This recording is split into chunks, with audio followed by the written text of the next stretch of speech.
Ngayon ito na may gagawin natin bakod. Kaya putulin natin ng ganyan at ilalagay natin sa tabihan ng bakod.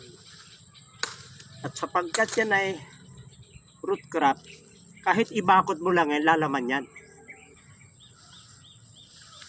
Yan ay sigurado ko na naranasan ko yan.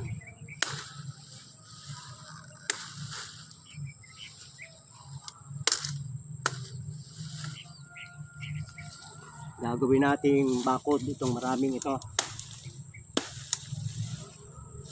Yung iba sa linggo na natin may lalagay.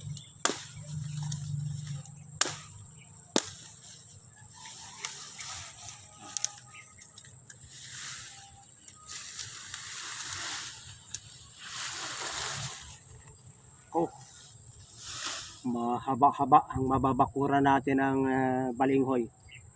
Dahil yan ay kabuhayan yan. Yan dahon yan ay masarap na gulay.